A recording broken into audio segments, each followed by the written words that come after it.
Shabbat Shalom, everybody. Shabbat Shalom. This Shabbat is Shabbat Beha'alotecha, probably one of the longest words in Hebrew. And if you don't speak Hebrew, this is probably a nightmarish word to try to pronounce. Beha'alotecha. But what it means is when you elevate. And what it is God is telling Aharon, the high priest, the brother of Moses, who received that task. We all have our tasks and kind of jobs within the community, within the world, of course, but the structure of the Jewish camp that we spoke about last time has it goes into it's not ranking, nobody's is above anybody, but there are different designated roles. So, and the roles begin in the middle and they come out as a. Can't hear you very low. You can't hear me? Maybe you should turn up your speaker because I hear you well. So the way the structure of the Jewish camp works is that it starts in the middle and it reflects out. Like as we said, it's a concentric circles, but it also acts like light. So think of the role of the Jewish people. What's the role of the Jewish people? Is to be the light upon the nations, right? To be the guiding light of how to conduct yourself in this world. So light is reflected, but it also guides. It shows the light. Without light, you can't really walk into a room and do your job. You need the light. God, the first thing that God did when he created the world, he said, let there be light. So because the light, of course, we on earth see light only in the physical, but light, the original light that God said, let there be, was referring to the spirit, the soul, that this God's spirit that was hovering over the ruach, that was hovering over the deep. So it was dark, and you needed this motivation that everything will surround, that the creation will surround it. So the creation of the tent of meeting, the Mishkan, the sanctuary, is the same idea as creating the world. And we mentioned that the creation of the world had about 30 verses, and then the creation of the tent of meeting had 300. So 10 times the amount of creating the world. So not only is it based on the creation of the world, some would say it's the opposite. God first saw the light in the temple, the light that he was going to bring the whole creation into being, because he will eventually bring a people to handle that light. And actually the Midrash said that Bereshit, the word Bereshit in the beginning in Hebrew, means for Reshit, for the purpose of Reshit, a beginning. And what it is the beginning itself is Israel. So God created the whole world so one day he can put in Israel in the world to reflect that light. So that let there be light is something that is higher than the world. When we wake up in the morning to go to work, we need to know that we're waking up for something bigger than just going to work, paying the bills, coming home and watch TV. So everybody has that idea in their mind. It's just sometimes it's a different idea. Some people are thinking of, I don't know, a big vacation. Some people think of a bigger house, I mean, whatever. But we can't wake up in the morning and start creating our day if we don't think we live for something higher. So, of course, we want to say that God is the highest thing, and we serve God all day. Shiviti Adonai lenegdi tamid. I always see God in front of me. And since God is that light that we see in this world, what we have to do in this world as the Jewish people, being the light upon the nation, is to reflect God in this world. That's really our job, to be Mamlechet Kohanim veGoy Kadosh, a nation of priests and a holy nation. So now zooming in a little bit, that creation of the tent of meeting or the sanctuary is that container of light. That's the beginning of light. The Ark of the Covenant is called Aharon in Hebrew. That comes from the root or. And the Torah, Oraita, in Aramaic, is light. So everything, if you think of light and how light works, you'll understand the philosophy or how Judaism is supposed to work. And of course, that light in our life is contained in the heart. That's the container of light for us. The Ark of the Covenant in our body is our heart. So everything now has to reflect from there. So the beginning of our parasha is when God tells Aaron, the high priest, the one person who is allowed to enter the Holy of Holies once a year. So one person, one time, one place, he's the high priest. He's able to go into the origin where the light starts, the Oraita.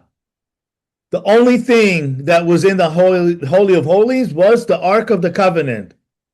And inside the Ark of the Covenant was the Torah, the tablets, the second tablets that were whole, the broken tablets, the first one, the first set that Moshe broke.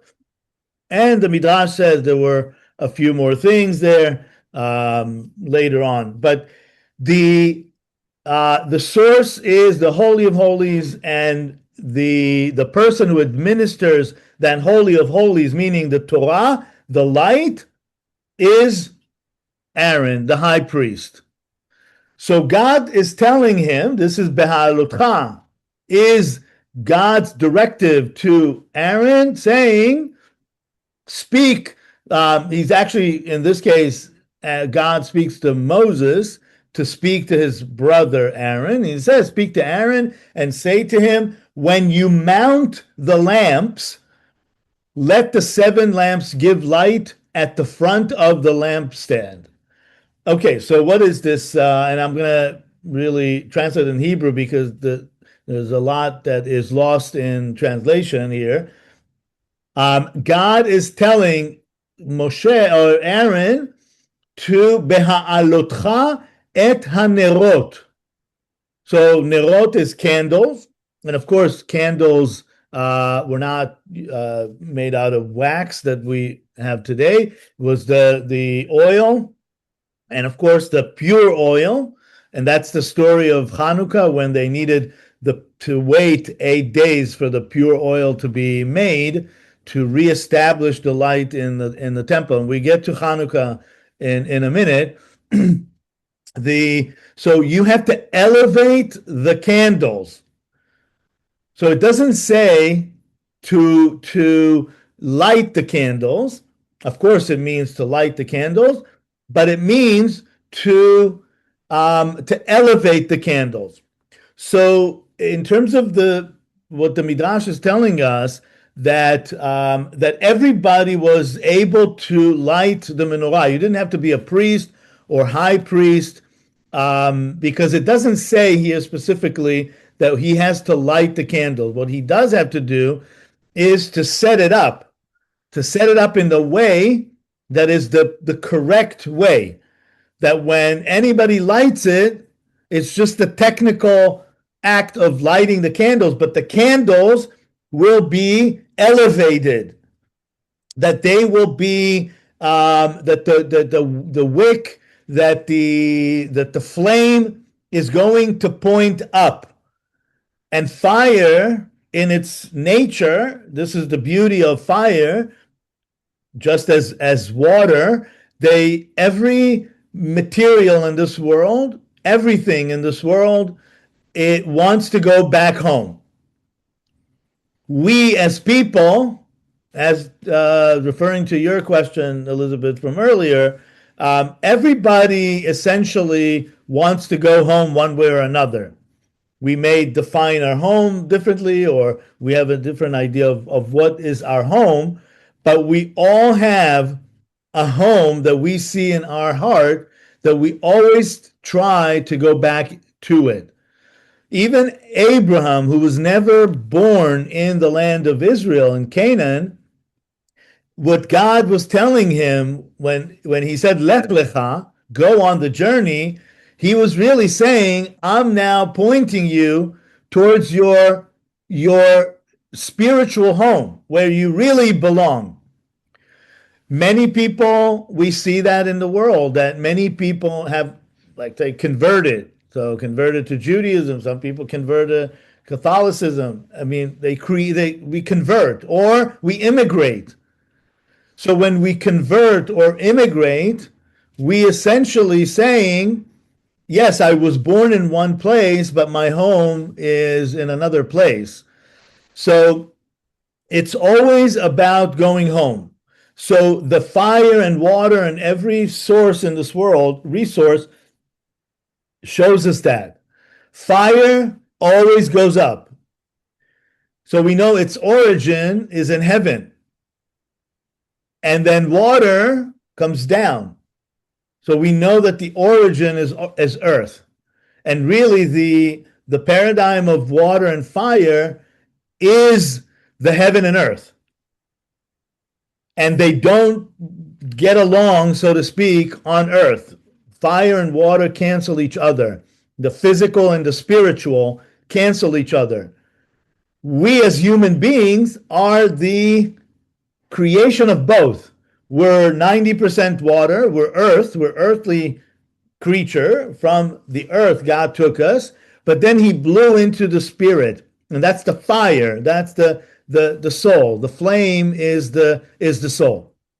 Nerot, the candles that Aharon is lighting, we know that we light candles every time we want to memorialize people, because the Talmud tells us that Torah, the nerot, the candles are like people. The body dissolves.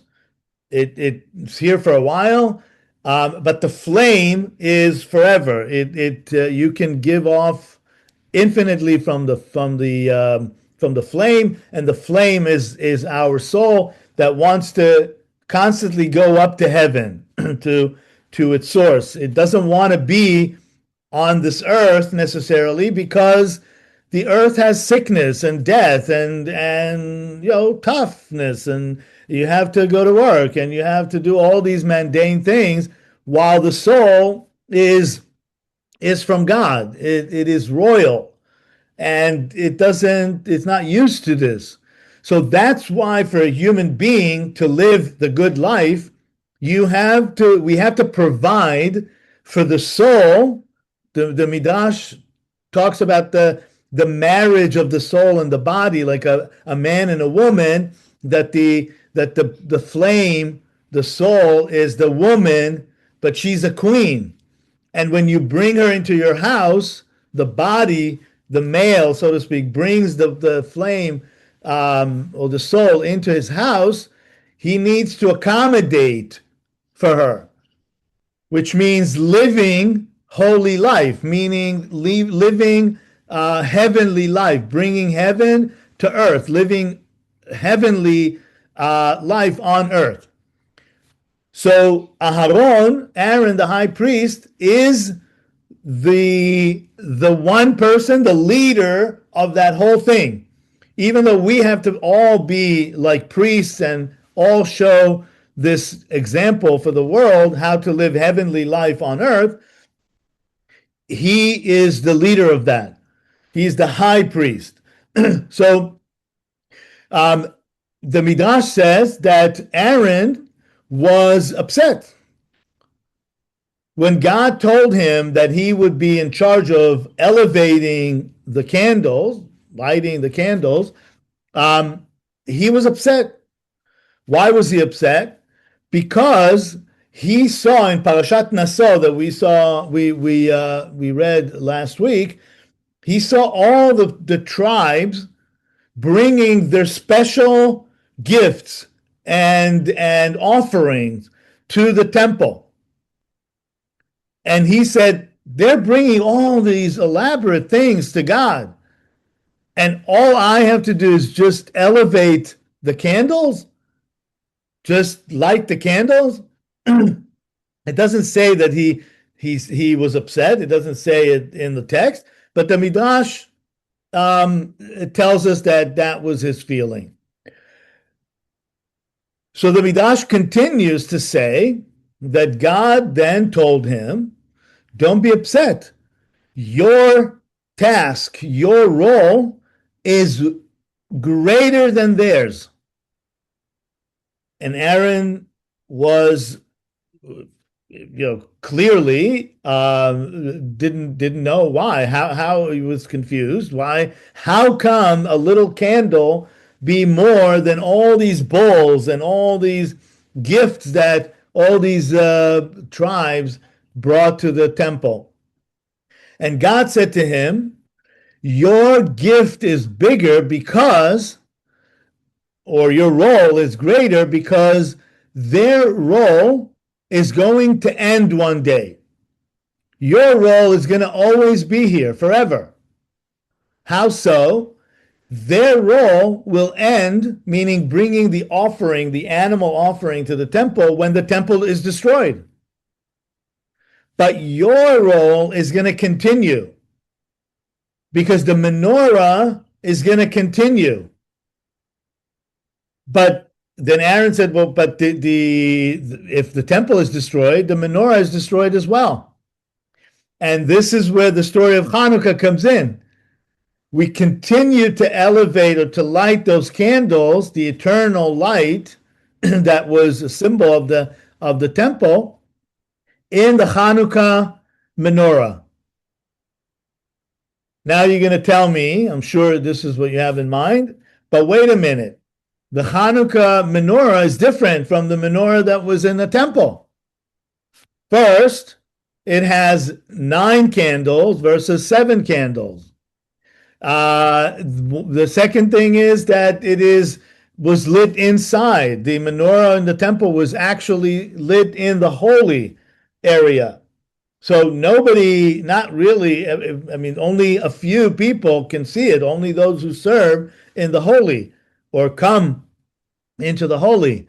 Yet the Hanukkah candles, we're commanded to light outside in the street as public as possible to publicize the miracle. And then so it's different. So how come you say that this is the same the candle? So we have to remember that the Hanukkah story was about rededicating the menorah in the temple. So even though it has some different technical differences that are because we don't have the temple, Then, but still, it symbolizes those candles. Um, I'll even add another thing. In the tractate in the Talmud, when it talks about in the tractate of Shabbat, when it talks about the lighting Shabbat candles, because the Torah does not tell us how to light the Shabbat candles or what the Shabbat candles need to be, anything. It just says keep the Shabbat. So, but when we light the Shabbat candles, we had to learn it from somewhere. So the whole tractate, a part that speaks about how to light Shabbat candles, is learning it from the Hanukkah candles, from the candles that mimic the eternal light in the temple. So it's all connected to everything. But the point is that we in our lives, when what Aaron the high priest started 3,338 years ago in the temple, in the sanctuary, we continue to light it. It continues forever. Every synagogue has the Ner HaTamid, the eternal light. We light the Shabbat candles. We light the Hanukkah candles. It's all about remembering that flame. Even in the Holocaust, right? We light the memorial candle. So this is the role that Aaron has. God is telling him, don't look at this, so to speak, easy or small task. Your task is the most important task. I always connected to, and Leah, you'll relate it because your son is an actor. There's no small part in acting, right? Right. There's always, it really is, that's what it says. There's no small part. It really is a matter of how you do it and who does it and the performance. So, How much effort you put into it. and how much effort you put into it. So exactly, that's beautiful because that's really the point that when you bring an offering to God, it's not just that you brought an animal or you brought fruit, or it's what effort and did you bring the best that you brought, just like with Cain and Abel, that Abel's offering was received by God because he brought the best he had, and Cain's offering was not accepted because he just brought whatever from whatever he had, not the best. So now we have to really understand how this task is actually the hardest, because as Leah said, this is it's not just the short part that you have in a film, but how much effort you put into it. So if you play the Joker in I don't know, in Spider-Man, then it's much bigger effort. You have to get into a costume, a role that demands a lot of you. So what's the hardest thing about lighting those candles? So if we look at the surface of just the physical, technical preparation, it's not that difficult. You put the oil, of course, the oil itself, but the high priest doesn't manufacture the oil, which is very hard to manufacture because to have the pure oil for the Mishkan, for the temple, you needed the first drop of each olive. So it took a long time to produce it, and it was a very supervised process. But what the high priest has to do when it says to elevate the candles, if we look at it just on the pshat level, pshat is the simple level of just reading the text itself, then on the surface it does look like he just has an easy job. But that's not the job. elevating the candles is really elevating the souls of the people. As we preface this to say that the candles, the flames, are the souls, the spirit. So the high priest is the conductor of an orchestra, has to make everything play in harmony, and that everybody continues to play and continues to elevate, to be elevated, to be inspired. That, my friends, are the hardest thing to do. To keep people inspired is the hardest thing to do. Now I'm going to take a little break here from Aharon, still in the same context, but just to expand a little bit the keyhole, so you understand that even in this parasha, later on when we continue to read, because up until now, as Deborah was telling me the other day, that she thinks that we're still in the book of Leviticus. It still sounds like all the technicality around the temple. She's right. However, this is a very different book, and literally in this parasha, in a few verses, the drama in the desert begins. The word of the book of Numbers, of course, in Hebrew is Chumash HaPikudim, but also Sefer Bamidbar, in the book of Bamidbar in the desert, and really it describes the almost 40 years of the journey in the desert and all this drama that happened. They weren't supposed to travel for 40 years. They traveled. They were supposed to travel maybe a month, come out of Egypt, get the 10 Commandments, and get into the land. Maybe a month. But what happened? Because they started complaining. And they're starting to complain right in our parasha, and we will get to it. And they have not stopped complaining for 40 years. And the reason they stayed for 40 years is because eventually, next parasha, next Shabbat, in Israel, it's already the next parasha. We explained it last week why. We're a parasha behind Israel right now. In next week, we will learn about the Meraglim, the spies that went to the land and to scout the land.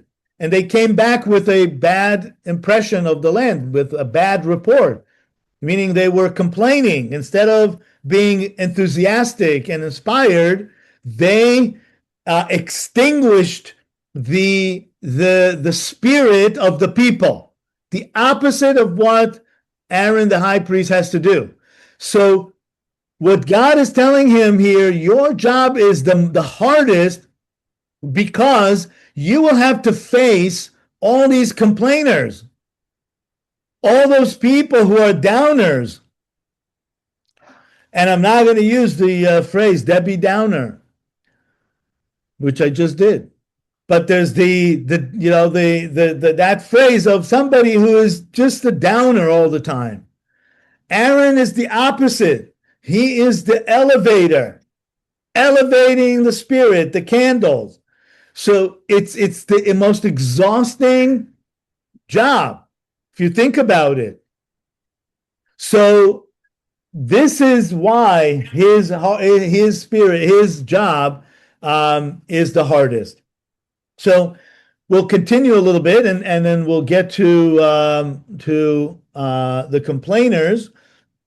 So Aharon did as God, of course, commanded him. The whole candelabra, the whole menorah, is made of one piece of gold carved into it.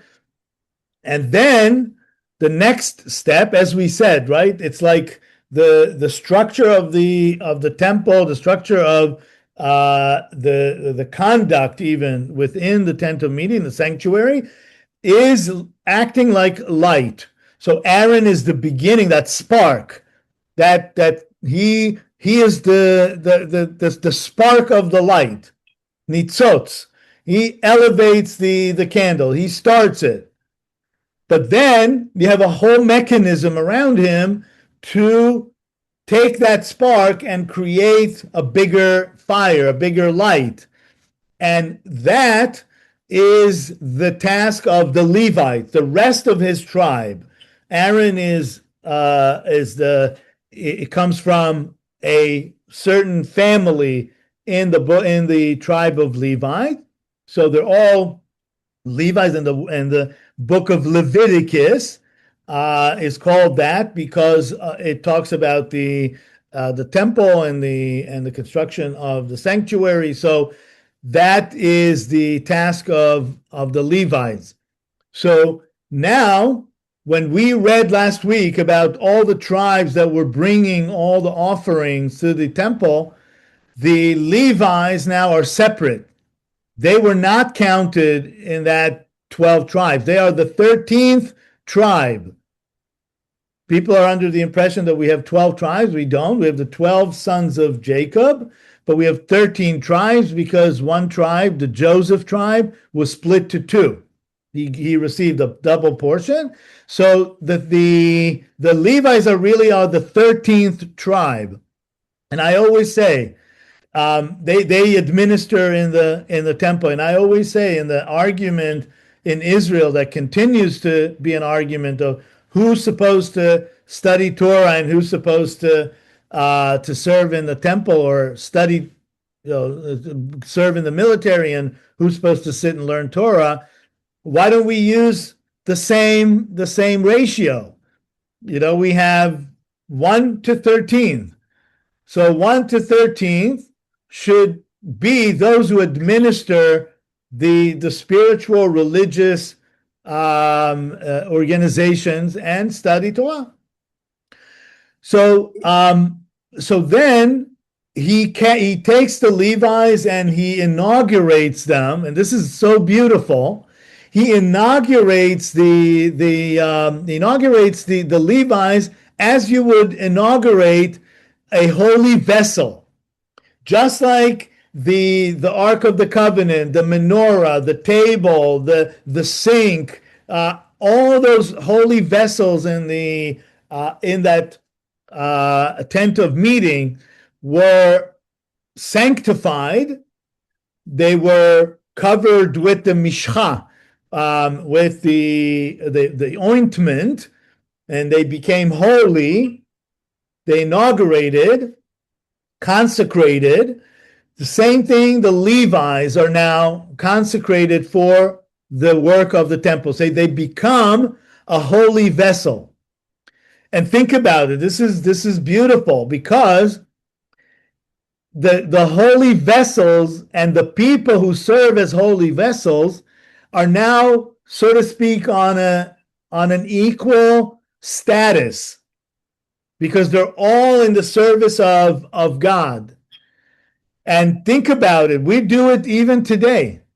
When a Torah scroll is no longer in use, that is somehow is not kosher anymore to use as a Torah scroll in the synagogue to read from it. Maybe it was ripped. It was some of the letters were smudged. What do? How do we dispose of that Torah scroll? We bury it. We bury it like a human being. Or any text that has the name of God on it. And that's the point. It has the name of God on it. So as Levi's serving in the temple, of course, every human being has the name of God and the spirit, the soul of God in him or her. But the point is that by serving in the temple as well, the Levites became this holy vessel. And so he consecrates them, and it says, thus shall you set the Levites apart from the Israelites, and the Levites shall be mine. So God saying, they're now my holy vessel. They're not getting their land, their portion of the land in Israel. they will be, it says, Elohim hu nachalatam, that God is their inheritance. So the Levites work in the temple. And then we start going into the what they need to do. And this is, I always quote in the same argument in Israel that is happening about Haredim, Orthodox going to serve in the army. I always say that, of course, I absolutely support that they should serve in the military. If they don't study Torah, they should go and serve in the military. That's not even a question. But on the other hand, they should say to all those Israelis that say, I don't care about Torah. I'm just an Israeli. I'm not Jewish, so to speak. That they're wrong too. That they have to be going to the army or the military. In Hebrew, it's the same word. And this is in our parasha. It says, God spoke to Moses saying, this is the rule for the Levites. For 25 years of age up, they shall participate in the workforce in the service of the tent of meeting. But the word workforce in Hebrew, if you look at the Hebrew text, it says litzvo tzava. The same word as going to fight in the military. The Torah uses the same word for going to fight with our enemies and to go to serve God. It's the same word, tzava. And I don't know why in the conversations in Israel, people don't use that word, that it also means to go and serve in the temple. So they may assist their brother Levites at the temple, at the tent of meeting, by standing guard, but they shall perform no labor. That's the Levites that now retire after 50. They serve between 25 and 50. And I always think about myself as a Levi. I started studying at 24. When I went to YU for the first time, I was, going on 25. And then 50, I was, just a couple of years ago. And maybe I should have had that sign of, that's it. I've served my time, and now I can move on to other things. And I am not now. So this is it's very interesting. It's kind of parallel. You do this for 25 years. So, but it says, of course, you continue to serve. They may assist their brother Levites at the tent of meeting by standing guard, but they shall perform no labor. Thus, you shall deal with the Levites in regard to their duties. Okay, so that's the Levites. Now we're going to get into a little bit of the drama in the desert. We're going to skip a little bit because there's a couple of things here in the middle. But what it's telling us that they're starting now the journey. And it says it was always so. The cloud covered the Mishkan, the tent of meeting. And it says on the day that the tabernacle was set up, the cloud covered the tabernacle, the tent of the pact, tent of peace or tent of the pact. And in the evening, it rested over the tabernacle in the likeness of fire until morning. So now God commands these two, the cloud in the day and the fire at night, that there's always protection and there's always a sign where the center is. So, for example, in New York, when you walk, no matter where you are, if you don't know your direction, you look and you see where the Empire State Building is. Now, the Empire State Building, of course, was dwarfed by all the other skyscrapers. I think they literally now want to scrape the sky. But the you look at the tall building in the middle used to be of course, the Empire State Building, and you know where you are. You know where the center is. So the same thing. You would look up and you see where the cloud is over the temple, and you would know where it is. So, for example, today, when we pray, we do the same thing. We always go towards the temple. So in America or the Western world, we look to the east in order to go where Jerusalem is. But what if you're in Jerusalem? Or let's say you're in Israel, right? So if you're in Israel, you can be south of the temple or north of the temple or wherever. So it's not about going east, it's about the temple. So, for example, Catholics or Christians, I don't know about Protestants, but definitely Catholics and I believe Orthodox Christians always pray to the east, no matter where they are, because they pray towards the sun, where the sun rises. So, in a sense, it's that their direction. For us, it's not east; it's where the temple is. And when you're in Jerusalem, of course, you go towards the temple. So, so that has really become our center since that moment. For 3,338 years now, it has centered us. This is so important because this is one of the reasons that the Jewish people survived. We have been anchored right from the beginning to tell us where the center is.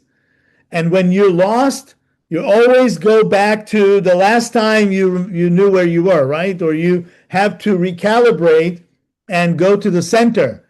The Jewish people has a center, and we always go back to it. For 2,000 years that we were not in the land, we kept praying for Jerusalem. We kept praying for the establishment of the temple. So this is where it starts. With this inauguration and Menorah, and even after we don't bring the anymore the animal sacrifice, we still light the menorah, the candles. So that's really told them where to go and how to where to travel. When the cloud lifted up from the sanctuary, then the ark and the temple or the sanctuary could journey. And when it rested, the sanctuary rested. So God was training them in the desert how to see God's directions. So then in chapter 10,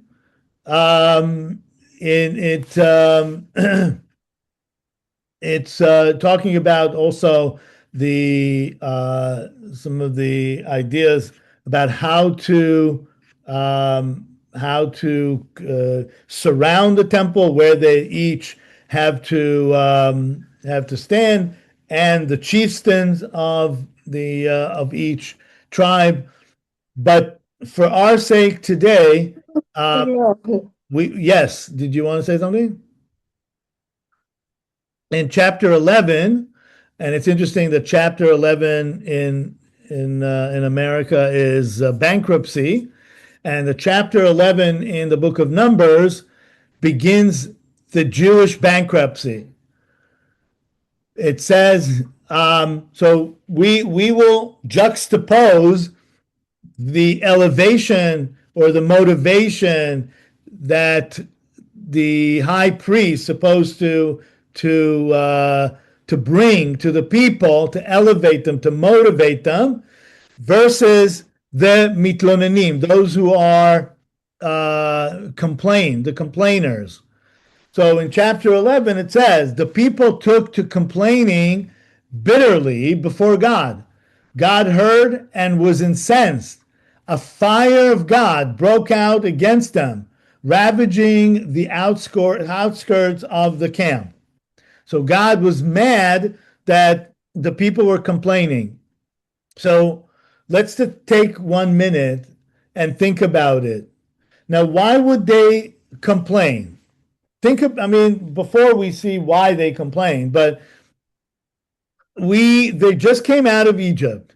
They were they saw God giving the the gates of heaven open. They saw it. Saw God giving the Ten Commandments. Now it is among them. They were chosen to be the custodians of heaven on earth. How can you complain?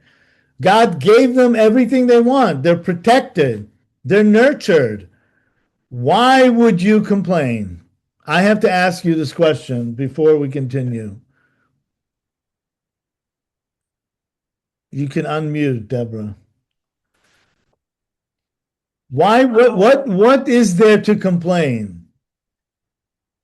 Okay, I got it. Okay. What is there to complain? They're Jewish, for one. Okay. No. So you're saying it's Two. built in. Two, well, the whole Yes. yoke thing, the stubbornness, right? So you're not going to accept anything. That was a partial joke. The other is there's a hierarchy, and I was going to ask that afterwards. That I mean, one of the biggest destroyers of human relations is, in my opinion, envy. Of course.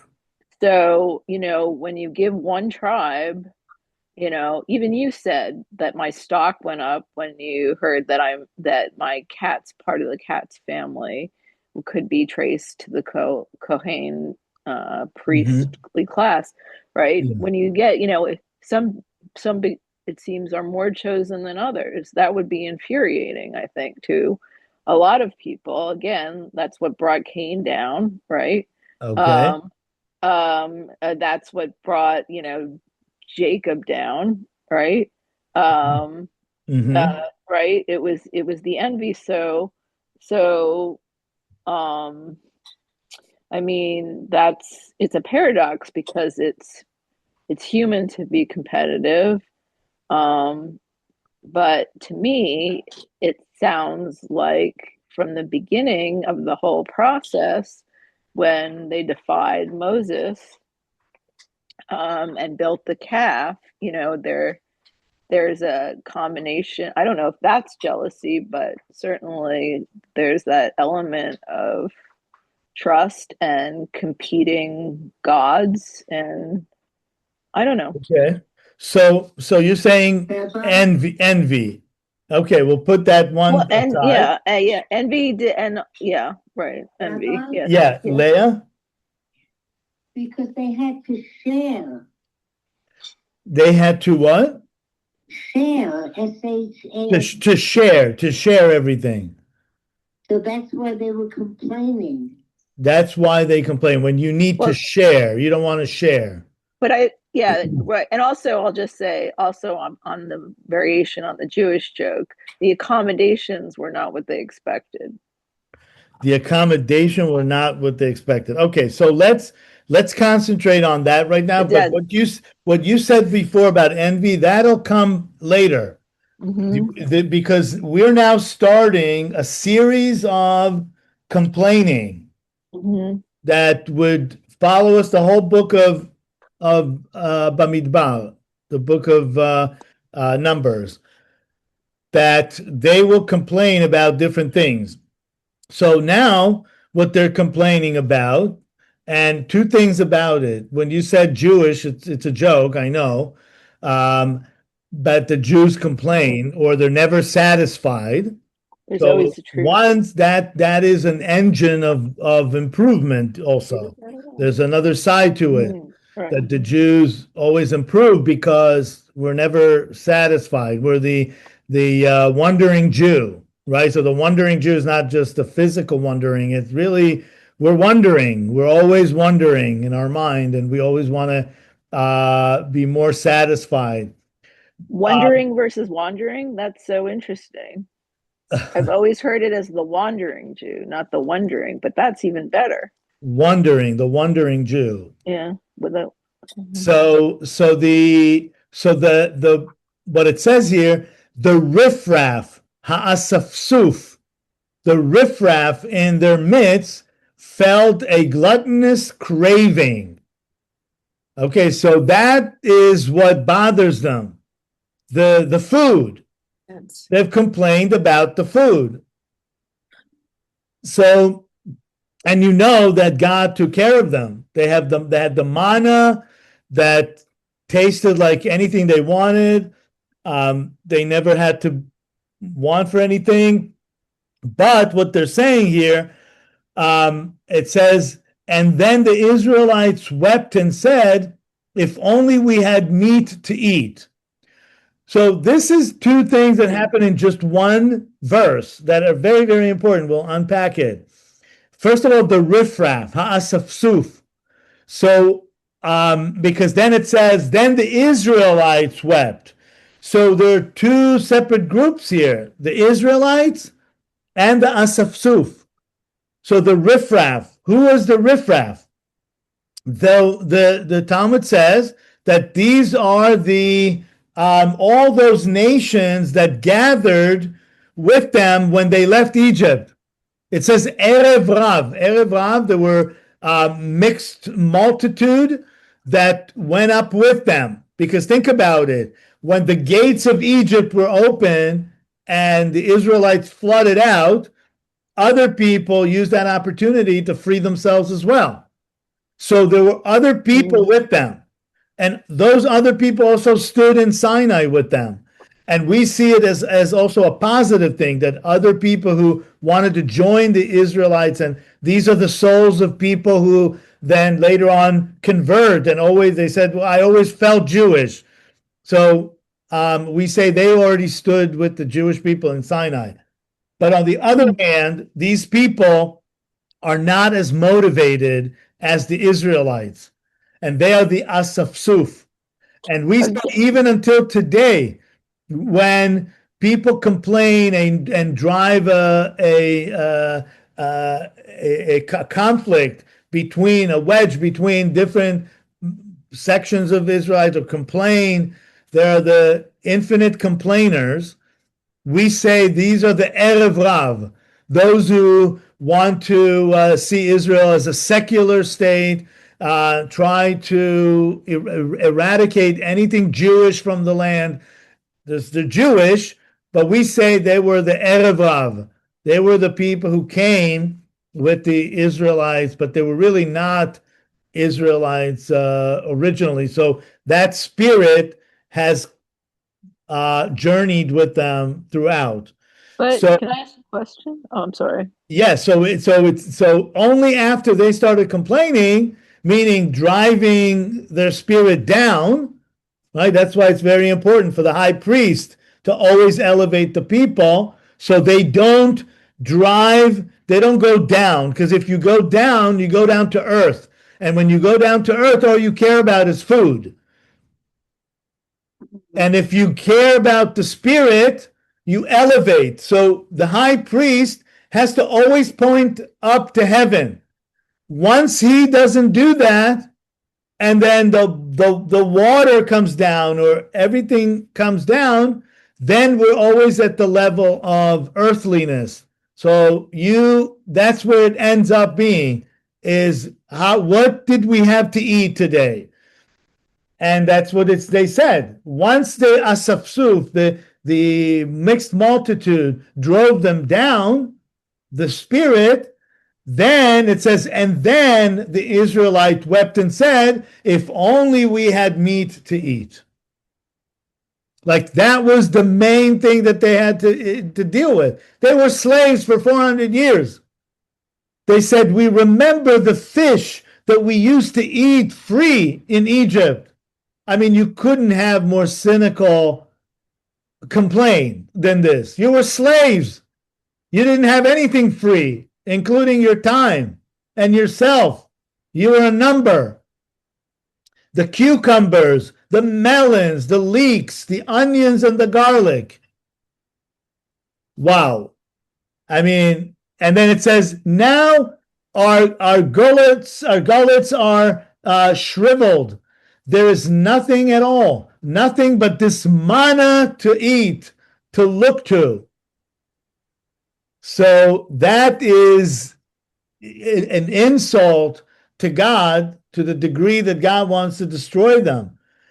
And the Torah explains that the manna was like coriander seed, and it's in color it was like bdellium. It was so beautiful and it's so delicious. The people would go out about and gather it, grind it between millstones, or pound it in a mortar, boil it in a pot, and make it into cakes. It tasted like rich cream. Like you could do whatever you want with it. And it was served, it says it was served on when the dew fell on the camp at night, the manna would fall on it, upon it. So they would also was served beautifully on dew. Like what else do you want? And you complain about that? And Moses said to God, why have you dealt ill with your servant, meaning with me, with God, with Moses, how God gave him this. Moses heard the people weeping, every clan apart, at the entrance of each tent. God was very angry and Moses was distressed. So this is the beginning of the complaining, and we'll end with that because that really frames this whole story from the beginning of Beha'alotecha.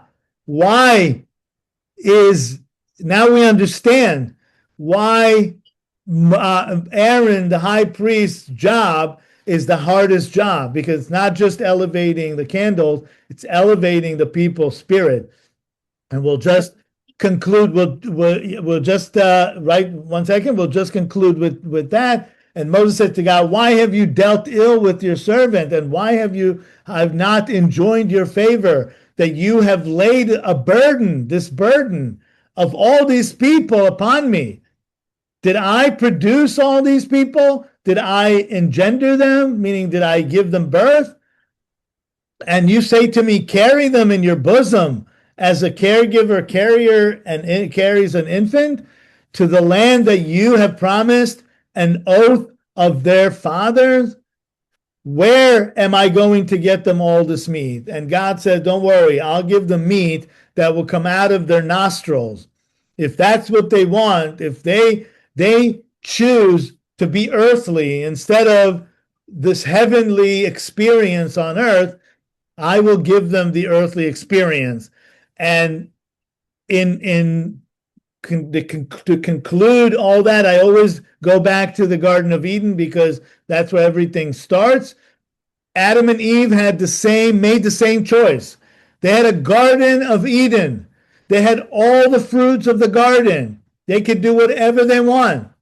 They just one thing, God said, stay away, because it's good and bad. It blends the good and the bad. It's your freedom of choice, but stay away from it. And they chose to go with the one thing that God said don't touch. They chose their earthliness, and God said, okay, if you chose your earthliness, you cannot stay in my Garden of Eden. You have to go out and find your way back into the opening of the Garden of Eden. And that's really that story of Beha'alotecha. Yes, Leah? And the word complain that you use, that the people did, was it just a verbal thing, or did they throw rocks? Was it violence? No, in this case, they were not violent. They would be violent in other times. But this is the first time that we see after the inauguration of the temple that they were complaining. So they were complaining already when we left Egypt. They were complaining, But then you could say, okay, they just came out. They didn't have water to drink. They saw the water felt tasted bitter to them, and then God sweetened the water somehow. Okay, that was one episode in the book of Exodus. But now that you've seen the gate of heaven opened, the heavens opened for you. You are the chosen people. There's a structure now that you dwell with God. You're going to be dwelling with God for the rest of your life. And you now complain? And you complain about food when God is giving you food to sustain you and you can do whatever you want with it. That's really where, and for me, it's also the proof that we're not supposed to eat meat, because we only eat meat always as an afterthought. When the flood happened, before Noah's flood, it never said to eat meat. In the Garden of Eden, God said eat from all the fruit of the trees, but not anything meat. Only after Noah, when all the vegetation was destroyed, then they had to eat meat for protein. Here, really, God gave them heavenly food that was not meat, it was not animals, and they asked to eat animals. So that to me is a reference to that. Can I? Yes, Oh, sorry. Elizabeth. I just, I'm listening to what you're saying all about the complaining, and I can understand it in that context. But to try to say that that transfers over now, I would make a case just the opposite, that Jews, after more than 2,000 years, are the most resilient, non-complaining, considering what has been done throughout history in every little corner of the world. I was just listening to a story of the Jews in Libya, 1967. They rebuilt the community. We are the least complaining people in the world. We really are. I would argue with anybody who wants to come across this with that. Seriously, what this works for this works for this book, and it works possibly to set a precedent, making us into what we were when we got in and we crossed over the Jordan, and little by little. But by the time we left after the first temple, the destruction of the first temple, we weren't complaining. We decided which way to go. Some of us stayed in Persia, some of us went back, we were dragged by the Romans out and made a nice community that actually is the foundation of Ashkenazim, if you know that now. Of course. I can't see us complaining about anything. You beat us, you burn us, you kill us, and we're still here. Absolutely. I agree with you 100% that we're the most resilient people. Yes, we are. Absolutely. But I don't think it's mutually exclusive. It could be it could be both. It could be. You know what? It probably is, but maybe I have been colored in the last few years because sitting there through the war and nobody was complaining. Nobody was complaining at all. Right. Nobody was complaining. Listen, and that was an experience. But remember, the Torah tells us the Asafsuf was complaining, not the Israelites in the beginning. True. Yes. The Asafsuf was complaining, and that's what dragged us. So we need to always remember that those who complain a lot of times are the Asafsuf. Can I ask a question about the Asafsuf? Yes, Deborah. So you said that there were people who just kind of went along because they saw the Hebrew Exodus as an opportunity kind of to vacate the premises of slavery as well, right? Mm-hmm, absolutely. And they were not necessarily Jewish, so they may have converted. I guess my first question is, don't converts make the best Jews because they really do it, believe it? Wasn't Abraham a convert? And everybody else, including Moses's wife and probably dozens of other wives, right, of all of the 12 tribes. And the other question would be, like riffraff, implies in English, has the connotation of being like of a lower level, of a lower social status. And so like both of those together makes me feel uncomfortable because, and how would they be able to distinguish between the individual Israelite, right, who must have melted down the calf, right? Because they don't say that it's the right. They were Israelites who created that calf. There were Israelites who complained. So I don't understand how you can distinguish and say, oh, those people, were the problem. Okay, good. You had two questions here.